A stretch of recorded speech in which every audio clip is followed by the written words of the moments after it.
அப்பப்பா, நரசிம்ம வடிவத்தை பற்றி சொல்லும் போதே நெஞ்சம் நடுங்குகிறதே. அதை நேரில் கண்டவர்களின் நிலை எப்படி இருக்கும்? படைப்பு கடவுளான பிரம்மதேவரே நடுங்கினார் என்றால் மற்றவர்களை பற்றி கேட்க வேண்டுமா என்ன? அந்த நிலையில் அச்சமில்லாமல் ஒருவர் இருந்தார் என்றால் அது பிரகலாதன் ஒருவர் தான். குருதேவா, எனக்கு ஒரு சந்தேகம். உன் சந்தேகம் என்ன என்று எனக்கு நன்றாக தெரிகிறது. உள்ளும் புறமும் மற்ற இடம் வாயிற்படி, இரவும் பகலும் மற்ற நேரம் அந்தி நேரம், மனிதனும் மிருகமும் மற்ற தோற்றம் நரசிங்க வடிவம். ஆனால் உயிர் உள்ளதும் இல்லாததுமான ஆயுதம் கூரிய நகங்கள் என்று சொல்கிறீர்களே, அது எப்படி பொருந்தும்? இதுதானே உங்கள் சந்தேகம்? நல்ல சந்தேகம்தான். எது வளரும் தன்மை கொண்டது? உயிர் உள்ளதா இல்லாததா? உயிர் உள்ளது குருதேவா. அப்படியானால் நகம் வளரக்கூடிய தன்மை இருப்பதால் அது உயிருள்ளதுதான். நல்லது. எது தன்னை அறுத்தாலும் வலி இல்லாமல் இருப்பது உயிர் உள்ளதா இல்லாததா? உயிர் உள்ளதென்றால் வலி தெரியத்தான் செய்யும். உயிர் இல்லாததென்றால் வலி தெரியாது. நகத்தை நாம் அறுக்கும்போது வலி தெரிவதில்லையே. அப்படியானால் உயிர் இல்லாததாகவும் இருக்கிறது. இப்போது புரிகிறதா? நன்றாக புரிகிறது குருதேவா. நகம் வளரும் தன்மை கொண்டிருப்பதால் உயிர் உள்ளதாகவும் இருக்கிறது. அறுக்கும்போது வலி இல்லாமல் இருப்பதால் உயிர் இல்லாததாகவும் இருக்கிறது. அதனால்தான் நரசிம்மமூர்த்தி இரணினை கொல்லும் போது தனது கூரிய நகங்களையே ஆயுதமாக பயன்படுத்தினார். பிரகலாதனின் பக்தி சிறந்ததுதான். இருந்தாலும் அவனுடைய தந்தையின் மரணத்திற்கு காரணமாக இருந்தானே, அது சரியா? நியாயமான கேள்வி. தெய்வ பக்திக்கு முன்னால் தந்தை மகன் என்ற பந்தபாசங்களுக்கு இடம் கிடையாது என்பதே பிரகலாதனின் வரலாற்றில் சிறப்பாகும். கொடிய செயல்புரிபவன் தந்தையாக இருந்தாலும் அவரும் தண்டிக்கப்பட வேண்டியவர் என்பதே அவருடைய உறுதிக்கு காரணம். அதே நேரத்தில் தந்தை முக்தி அடைவதற்கு அவரை கொண்டவரிடமே வரம் வாங்கியதை நீங்கள் மறந்துவிடக்கூடாது. உண்மைதான் குருதேவா. பிரகலாதன் என்ற தெய்வ குழந்தை இறைவனை கொண்டு தன் தந்தையை வதம் புரிந்ததற்கே இப்படி சொல்கிறீர்களே. விசார சர்மன் என்ற தெய்வ குழந்தை தன் கரத்தாலேயே தன் தந்தையின் காலை வெட்டியதை கேட்டால் நீங்கள் என்ன சொல்வீர்கள்? இப்பொழுது அந்த விசார சர்மனின் வரலாற்றை கூறுகிறேன், கேளுங்கள். சிவ சிவ சிவ சிவ சிவமயமே, ஜெயமுண்டு பயமில்லை சொல் மனமே. சிவ சிவ சிவ சிவ சிவநாமம் ஜகமதை ஆட்டிடும் எந்நாளும்.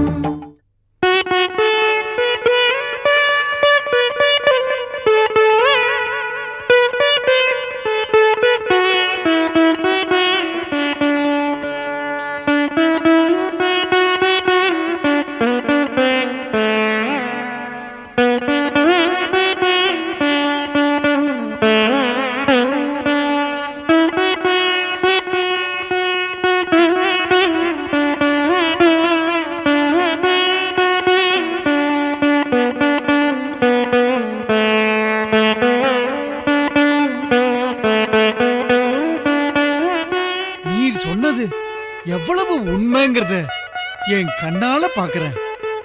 இந்த புள்ள வேதத்தோட மேன்மைய, சைவத்தோட சிறப்ப உணர்த்த தோன்றிய புள்ளங்கிறத நான் ஒத்துக்கிறேன். எச்சதத்தை தாம் பேருக்கு ஏத்த மாதிரி நடந்துக்கலனாலும் தாம் புள்ளைக்கு பொருத்தமான பெயரை தான் வச்சிருக்க.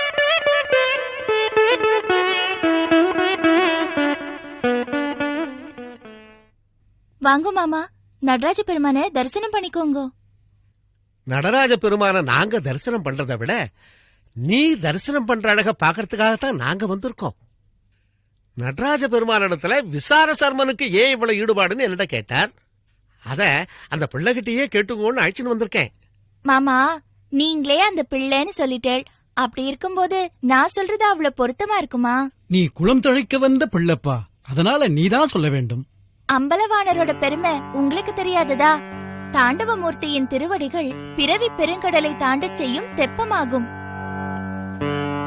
பஞ்சாட்சரனாகி பஞ்சமுக ரூபமாகி பஞ்சபூத லிங்கமாகிய எம்பெருமான் நர்த்தனம் புரியும் பஞ்ச சபைகளில் இந்த கனக சபாபதி தான் பஞ்ச கிருத்தியங்களையும் நடத்தி வைக்கிறார். அது எப்படி? அவரோட வடிவத்தை கூர்ந்து பாருங்கள். அதோ வலது கரத்தில் இருக்கும் முடுக்கையின் ஒலியிலே யாவும் தோன்றுகின்றன. ஆக்கல் ஆசி வழங்கும் அபயக்கரம் காத்தல் பணியை குறிக்கிறது. இடது கரத்தில் இருக்கும் நெருப்பு சங்காரப் பணியின் அடையாளம். காலில் முயலகன் என்னும் அசுரனை மிதித்துக் கொண்டிருக்கிறாரே, அது மறைத்தல் என்பதை உணர்த்துகிறது. அந்த தூக்கிய திருவடிதான் அருளல் என்னும் கருணையை குறிக்கிறது. ஓஹோ, நடராஜரின் திருவுருவத்துல இத்தனை கருத்துக்கள் புரிந்திருக்கிறதா? இவை மட்டுமா? அவர் தென் திசையை நோக்கி நடனமாடுவதற்கும் ஒரு காரணம் உண்டு. அது என்ன? தென் திசைக்கு காவலனாக இருப்பவன் யமதர்மராஜன். அவன் நம்மை நெருங்காமல் இருக்க வேண்டுமானால் காலனை காலால் கடிந்த காலகாலனின் அருள் பெற வேண்டும். அதற்காகத்தான் நடராஜர் தென் திசை என் திசை, நான் தென்னாடுடைய சிவன் என்று தெற்கையே நோக்கியபடி நர்த்தனமாடுகிறார். அதனால்தான் நம்பியவர்க்கு நடராஜா, நம்பாதவர்க்கு யமராஜா என்ற பழமொழியே ஏற்பட்டது. ஆடும் கடலே அனைத்திற்கும் ஆதாரம். ஆஹா, அற்புதம் அற்புதம்! தெய்வ குழந்தையே, உன் பெருமைய வேதா சொன்ன போது அவருக்கு உன் மேல இருக்கிற அன்புனால அதிகமா சொல்றாரோன்னு நினைச்சேன். ஆனா அவரு சொன்னதெல்லாம் ரொம்ப குறைவுன்னு இப்ப நான் உணர்றேன். விசார சர்மா, இங்க என்னடா செய்யற? தாண்டவமூர்த்தியோட சன்னதியில தியானம் பண்ணிட்டு இருந்தேன்பா. பெரிய ஞானி தியானம் செஞ்சுட்டு இருக்க, இங்க உட்கார்ந்துட்டு வரவா போறவாட்டெல்லாம் வெட்டி பேச்சு பேசிட்டு இருக்க, அதானே?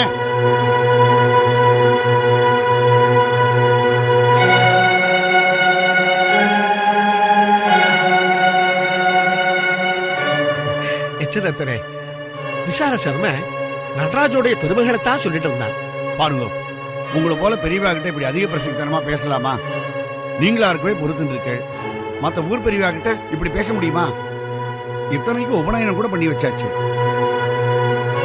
ஏண்டா, உருப்படியா ஒரு வேலைக்கு போக கூடாதா? அதான் இல்ல, ஆத்துல அம்மாவுக்கு துணையா ஒத்தாசையா இருக்க கூடாதா? என்னடா கேட்டு நின்றுட்டு இருக்க? அதுக்கு போடா.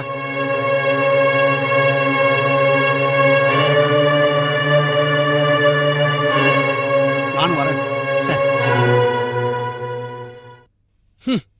இவர் ஏதோ வேலை செஞ்சு குடும்பத்தை தாங்குற மாதிரி குழந்தைய குறை சொல்லிட்டு போறார். இவன் சின்ன புள்ள, அவன் வேலை செஞ்சு குடும்பத்தை காப்பாத்தணுமா? இது இன்னைக்கு மட்டுமா நடக்கிறது? தினமும் நடக்கிறது தான். எச்சதத்தனுக்கு இப்படி ஒரு பிள்ளையாண்டா. நத்தையில தானே முத்து பிறக்கிறது.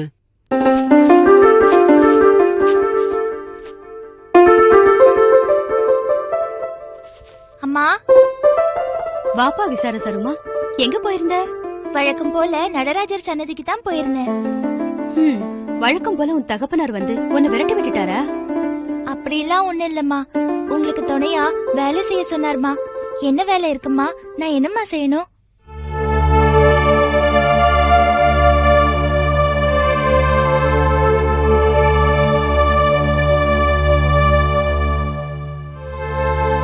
ஏழு அந்தன கிரகத்துல அப்படி என்னப்பா வேலை இருக்கு? இருக்கிறது 3 பேர். உன் தகப்பனார் எங்க போறார், என்ன செய்யறாருன்னு யாருக்குமே தெரியறதில்ல. நீயோ ஒரு சிவலிங்கத்தை பாத்துட்டா போதும், அங்கேயே உக்காந்து தியானம் பண்ண ஆரம்பிச்சுடுற. பசி தாகம் எதுவுமே உனக்கு தெரியறதில்ல. நான் அப்படி இருக்கிறது தப்பாமா? இல்லப்பா கண்ணா, அத நினைச்சு நான் ரொம்ப பெருமைப்படுறேன். இந்த வயசுல என் பிள்ளைக்கு இப்படி ஒரு திட சித்தத்தை தவநிலைய தந்திரிக்கியே இறைவான்னு மனம் நிறைஞ்சு பகவான துதிச்சுட்டு இருக்க. உன்னை பத்தி பெரியவாள்லாம் வந்து என்கிட்ட பாராட்டி சொல்லும் போது மனசுக்கு ரொம்ப சந்தோஷமா இருக்குப்பா. அம்மா, எனக்கே தெரியாம தானமா நான் அப்படி நடந்துக்கிறேன். இன்னைக்கு கூட நீங்க சொன்ன மாதிரியே 2 பெரியவா வந்து அம்பலவாணரோட பெருமையை கேட்டு என்ன மகிழ்ச்சியோட வாழ்த்திட்டு போனாமா. ஆனா அந்த நேரத்துலதான் தகப்பனார் வந்து. என்ன பண்றது? நம்ம குலத்துக்கு உண்டான ஆச்சார அனுஷ்டானங்களை எல்லாம் உன் தகப்பனார் கடைப்பிடிக்கிறதே இல்ல. நான் வந்த வழி அவ்வளவுதான். எல்லாத்தையும் மௌனமா தாங்கிட்டு இருக்கு.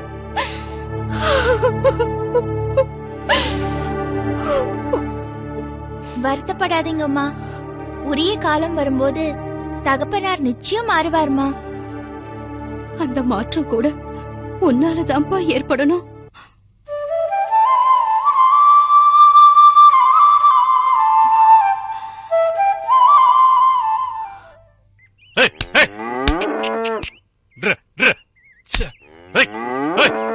டேய் மாடசாமி, ஏண்டா மாட்டை போட்டு இப்படி துன்புறுத்துற? இல்லைங்கம்மா, மாடு வர மாட்டேங்குது, மிரளுதுமா. அதுகிட்ட நீ பாசமா பழகணும். இப்படி போட்டு அடிச்சா ஏன் மிரளாது? சரி சரி, அடிக்காம ஓட்டின்னு போ. வரங்கம்மா. ஏய் ஏய், பா பா பா. விசாரசருமா, இன்னைக்கு நீ வேத பாராயணத்தை சொல்லி கொடுத்த அழகு இருக்கே, பிரமாதம். குருநாதர் சொல்லி தந்த மாதிரியே இருந்தது. ஏய் ஒண்ணு ஏய் நான் அடிச்சா அடங்கும். ஏய் கேட்க மாட்டேங்கற. ஏய் கொஞ்சம் இருக்கோ மாடசாமி. நிறுத்து.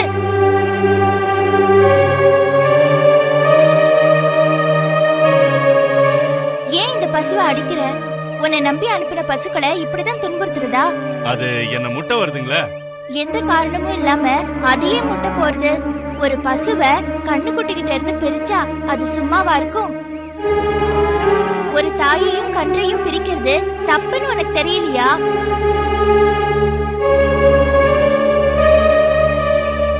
அடியாத மாடு படியாதுன்னு பெரியவங்க சொல்லிருக்காங்கல்ல. அடிப்பட்ட மாடு மட்டும் படிஞ்சிருமா? பயத்துல அது தாக்கத்தானே செய்யும். சாது மிரண்டால் காடு கொள்ளாதுன்னு சொல்லிருக்காங்களே, அது பசுவுக்காகத்தான். அன்புக்கு கட்டுப்படாத ஜீவனே உலகத்துல இல்ல. அதுலயும் பசுக்கள் பாசம் காட்டுறவா கிட்ட அதிக நேசம் பாராட்டும். கோமாத்தா குலமாத்தாங்கிறத நீ கேள்விப்பட்டது இல்லையா? ஏன் அப்படி சொன்னான்னு உனக்கு தெரியுமா? சொல்லுங்க சாமி. உலகத்துல வாழற உயிர்கள் எல்லாத்திலையும் மிகவும் மேன்மையும் பெருமையும் உடையது பசுக்கள் தான். புனிதமான தீர்த்தங்கள் அத்தனையும் தனக்குள்ள கொண்டவை பசுக்கள் தான். மற்ற உயிரினங்களின் மலங்கள் மிகவும் அருவருப்பானவை. ஆனால் பசுவின் சாணம் மிகவும் புனிதமானது. மற்ற உயிரின மலங்களின் அசுத்தத்தை நாம் சாணத்தால் தானே நீக்குகிறோம். சிவபெருமான் ஏறி வரும் வாகனம் உனக்கு என்னன்னு தெரியுமா? ரிஷபதேவர். உனக்கு புரியும்படியா சொல்லணும்னா காளை வாகனம் இல்லையா? ஆமா சாமி. அந்த நந்தி தேவரின் திருக்குலம் தானே பசு. பகவானோட அபிஷேகத்துக்கு தேவையான நெய், பால், தயிர், கோசலம், கோமியங்கிற பஞ்ச கவ்யங்களை தர்றது பசுக்குலம் தானே.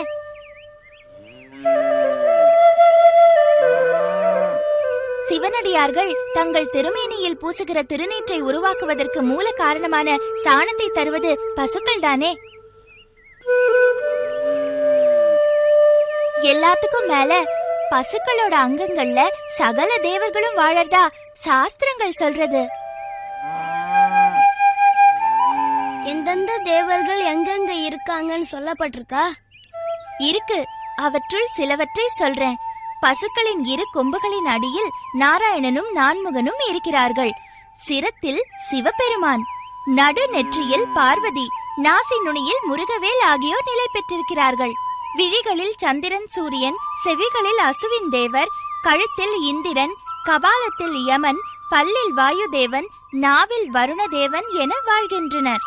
இதயத்தில் சரஸ்வதி, பின்பக்கம் லட்சுமி, வயிற்றில் பூமாதேவி ஆகியோர் நிலை பெற்றிருக்கிறார்கள். இப்படி பசுவோட மேனியில தேவர்கள் அனைவரும் இடம் பெற்றிருப்பதாக சாஸ்திரங்கள் சொல்றது. சாமி, நீங்க ஏதோ சொல்றீங்க, எனக்கு ஒன்னும் புரியல. நீங்க என்ன சொல்றீங்களோ நான் அப்படியே செய்யறேன். இந்த நேரத்துல இருந்து இந்த பசுக்களை காக்குற தொழில நானே செஞ்சுக்கிறேன். நீ விலகிக்கோ. என்னது அபத்தமா இருக்கு? ஏன் இப்படி எல்லாம் செஞ்சுட்டு இருக்க? என்னங்கடா விசாரசர்மா புரியல. என்னாச்சு? ரொம்ப நல்லதா போச்சு. நாங்க கைத்த பிடிங்க, நான் வேற வேலையை பாத்துக்கிறேன். விசாரசர்மா, ஏன் இப்படி செய்யற? இந்த வேலை உனக்கு பொருந்துமா? இதுல எனக்கு எந்த சிரமமும் இல்ல. பசுக்களை புல்லுள்ள இடத்துல மேய விடணும், அப்புறம் நல்ல தண்ணீர் இருக்கிற இடத்துல குடிக்க விடணும், நிழலுள்ள இடத்துல தூங்க செய்ய வைக்கணும். சாயங்காலம் ஆன உடனே அந்த பசுக்களை அவாவா வீட்டுல ஒப்படைச்சிடணும். புனிதமான இந்த பசுக்களை மேய்ச்சி பாதுகாக்கிற பணிய எம்பெருமானுக்கு செய்யற தொண்டாவே நான் கருதுறேன். நமக்கே தெரியாத விஷயத்தான் சொல்லிட்டு இருக்காங்க.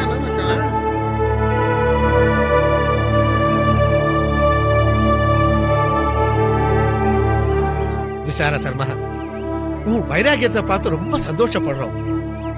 எப்போ இத நீ தெய்வ தொண்டாவே ஏத்துனுட்டியோ, இனிமே உன் இஷ்டப்படியே பசுக்குலத்தை நீயே மேய்ச்சிட்டு வா. பா பா.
என்னடா, என்ன இவ்வளவு வேகமா ஓடி வரீங்க?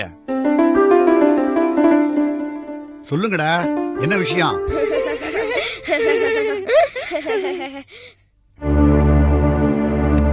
ஏதோ தலை போற காரியமா வேகமா ஓடி வந்துட்டு சொல்ல வந்த விஷயத்த சொல்லாம மென்னு முழுங்குறேன். சொல்ல வந்த விஷயத்த சொல்லுங்கடா. உங்க விசார சர்ம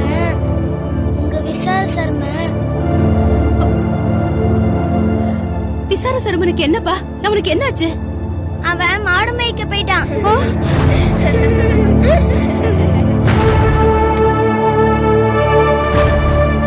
என்னப்பா சொல்றேன்?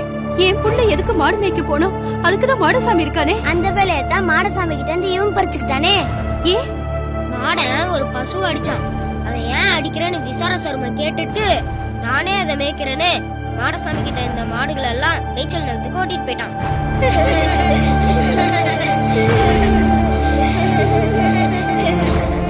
பாத்தியாடி உன் பிள்ளையோட வேலைய? தனக்கு இந்த வேலை தான் தகுதின்னு மாடு மேய்க்க போயிருக்கான். இல்லன்னா அப்படிலாம் இருக்காது. ஏதோ இன்னைக்கு ஒரு நாள் மாடுகள் மேல இருக்கிற இறக்கத்தினால மாடுகளை ஓட்டிட்டு போயிருப்பான். இல்ல மாமி, இனிமே எப்போதும் நான் மாட்டை ஓட்டுறேன்னு ஊர் பெரியவங்க கிட்ட எல்லாம் கேட்டான் விசார சர்மன். அதுக்கும் அவன் அனுமதி கொடுத்துட்டா.